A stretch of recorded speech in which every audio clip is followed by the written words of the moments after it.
Hello friends, எல்லோரும் எப்படி இருக்கீங்க? நல்லா இருக்கீங்களா? இப்போ இது 1.5 கிலோ பாறை மீனுங்க. இந்த மீனுக்கு தகுந்த மாதிரி நம்ம ஒரு பால் சைஸில் புளி போட்டுக்கலாம். 4 பேருக்கு தான் செய்கிறேன். இப்போது வெந்நீரை நல்லா கொதிக்க விட்டுக்கணும். வெந்நீரில் தாங்க புளி ஊற போடணும். அப்போ தான் அந்த புளியோட சாரெல்லாம் அத்தனையும் வந்துடும், வெளியில் வந்துடும். இந்த பாருங்கள், இந்த அளவுக்கு ஒரு 4 பேருக்கு சாப்பிட்றதுக்காக ஒரு நாளைக்கு மட்டும்தான் செய்கிறேன். இந்த அளவு போடணும். பாருங்கள், இந்த அளவுக்கு போடுவேன். உப்பு, கல் உப்பு தான் போடணும். தேவையானதை பார்த்துக்கலாங்க. மீன் வந்து க்ளீன் பண்ணி வச்சுட்டேன், பாறை மீன். அப்புறம் வந்து புளி நம்ம முன்னாடியே ஊற போட்டதுங்க, உப்பு போட்டாச்சு அதில். இது வந்து தனி மிளகாய்த்தூள் வீட்டிலேயே காய வச்சு அரைச்சதுங்க. இது நல்லா வறுத்துட்டு வரமல்லி இருக்குங்களா, அதை நல்லா வறுத்துட்டு வீட்டிலேயே மிக்சியில் அரைச்சி வச்சுருவேன். அதுதான் நல்லா பயங்கர டேஸ்ட்டாக இருக்குங்க. மஞ்சள் தூள் வந்து கடையில் வாங்கினது ஒரு 1/2 டீஸ்பூன் வச்சுக்கலாம். இது வந்து மிளகாய்த்தூள் சரிக்கு சரி வைக்கணுங்க, 3 ஸ்பூன். இந்த ஸ்பூனில் நான் 4 பேருக்கு தான் குழம்பு வைக்கிறேன், 2 வேளைக்கு. இந்த ஸ்பூனில் 3 ஸ்பூன் தனி மிளகாய்த்தூள், தனி மல்லித்தூள் 3 ஸ்பூன். இதில் ஒரு 1/2 டீஸ்பூன் மஞ்சள் தூளுங்க. சின்ன வெங்காயம் ஒரு 10 குறுக்க கட் பண்ணி வச்சுக்கிட்டேன். நாட்டு தக்காளி 3. வெந்தயம் அங்கே பாருங்கள், கொஞ்சமாக போடணும், ரொம்ப போட்டால் கசக்கோ. கடுகு போடக்கூடாதுங்க, நல்லா இருக்காது. கடுகு, பச்சை மிளகாய், கருவேப்பிலை, இது மூணுத்துக்கும் ஒரு தனி ஃப்ளேவர் கொடுக்குங்க, அது நல்லா இருக்காது. உங்களுக்கு தேன் மாதிரி குழம்பு இருக்கணுமா, வாயில் வச்சோன்னா காரசாரமாக அப்படியே தேன் வந்து எப்படி சாப்பிட்றோமோ அந்த மாதிரி ஒரு டேஸ்ட்டு பயங்கரமாக இருக்குங்க. இப்போ நம்ம சமையல் ஆரம்பிக்க போகிறோம். இந்த அரிசி கழுவுன தண்ணி பாருங்கள், இது சாப்பாட்டுக்கு வைக்கிற அரிசிங்க. இதை வந்து ஃபஸ்ட்டு தண்ணி வந்து மீனெல்லாம் க்ளீன் பண்ணிவிட்டு அதுக்கு கடைசியாக இதை ஊற்றி இப்படி கொஞ்சம் நேரம் வச்சுருந்தீங்க, ஒரு 10 நிமிஷம் வச்சுட்டு போட்டிங்கன்னா மீனோட கவுச்சு ஸ்மெல் அடிக்காது. பாருங்கள், இதில் வந்து இந்த 2வது தண்ணியில் நான் புளி வந்து கரைச்சி வச்சுருக்கேங்க குழம்புக்கு.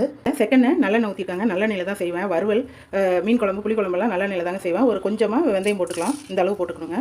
இது பொன்னிறமாக வரட்டும். இப்போது சின்ன வெங்காயம் போட்டுக்கலாம், நல்லா ஃப்ரை பண்ணணும். இது நல்லா பொன்னிறமாக வரணுங்க, அப்போ தான் குழம்பு நல்லா டேஸ்ட்டாக இருக்கும். வெங்காயம் பொன்னிறமாக வந்துருச்சுங்க. இப்போ நம்ம தக்காளி போட்டு நல்லா ஃப்ரை பண்ணிக்கணும்.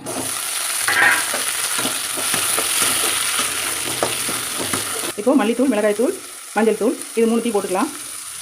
இதை வந்து ஒரு 2 செகண்ட் அப்படி ஃப்ரை பண்ணிக்கணும், அப்போ தான் அந்த மிளகாய் காரல் வடை அடிக்காமல் இருக்கும். இப்போது புளி கரைச்ச தண்ணியை இதில் ஊற்றிக்கலாங்க. இதில் ஒன்றும் போடலை, புளி மட்டும்தான் கரைச்சி வச்சுருக்கிறேன் அரிசி 2வது தண்ணியில். அவ்வளோதாங்க. இதிலே உப்பு நம்ம முன்னாடியே புளியில் போட்டாச்சு, அதனால் போட தேவை கிடையாது. இது நல்லா ஒரு கொதி வந்து மூடி வச்சு ஒரு 10 நிமிஷம் கொதிக்கணுங்க. இந்த மீன் குழம்புக்குங்க சின்ன தேங்காயில் 1/2 மூடி திருவி வச்சுருக்கிறேன். இதில் வந்து சின்ன வெங்காயம் ஒரு 5 கட் பண்ணி இதில் போட்டு நல்லா நைஸாக அரைச்சி குழம்புல ஊற்ற வேண்டியதாங்க. குழம்பு நல்லா கொதி வந்துருச்சுங்க, மிளகாத்தூள் போட்டு. இப்போ நம்ம வந்து தேங்காய் ஊற்றிக்கலாம். தேங்காய் ஊற்றி ஒரு 10 நிமிஷம் நல்லா கொதிச்சோடனே மீன் போட்டுக்கலாங்க. இது கொதி வர ஆரம்பித்து ஒரு 10 நிமிஷம் கொதிக்கணுங்க நல்லா, இல்லைனாக்கா பச்சை வாடை அடிக்கும், தேங்காயோட பச்சை வாசனை அடிக்கும். அப்புறம் பார்க்கலாம். தேங்காய் ஊற்றி 10 நிமிஷம் ஆகிடுச்சுங்க. இப்போ நம்ம வந்து மீன் போட்டுக்கலாம். மீன் போட்டு கொதி வர ஆரம்பித்து ஒரு 6 நிமிஷம் நல்லா தளதளன்னு கொதிக்கணுங்க, அப்போ தான் மீன் வேகும். இல்லைன்னா பச்சை போட்ட உடனே இறக்கிடக்கூடாது, பச்சை வாசனை அடிக்கும். மீன் தலையை வந்து மேலே போடணுங்க. பாருங்க, இப்படி போட்டுறணும், அப்போ தான் அது கரையாமல் நல்லாயிருக்கும். மீனெல்லாம் அப்படி போட்டாச்சு. 6 நிமிஷம் கழித்து அடுப்பு ஆஃப் பண்ணிக்கலாங்க. இதை நம்ம அடுப்பு ஆஃப் பண்ணிவிட்டு ஒரு 2 மணி நேரம் கழித்து இந்த குழம்பு நல்லா ஆறணும்னா உடனே சாப்பிட்டிங்கன்னா புளிக்குழம்பு மாதிரி இருக்கும். ஒரு 2 மணி நேரம் கழித்து சாப்பிட்டிங்கன்னா அவ்வளோ அட்டகாசமாக இருக்குங்க, சூப்பராக இருக்கும். இந்த வீடியோ பிடிச்சிருந்ததுன்னா லைக் பண்ணுங்கள், ஷேர் பண்ணுங்கள், கமெண்ட் பண்ணுங்கள், சப்ஸ்கிரைப் பண்ணுங்கள். தேங்க்யூ.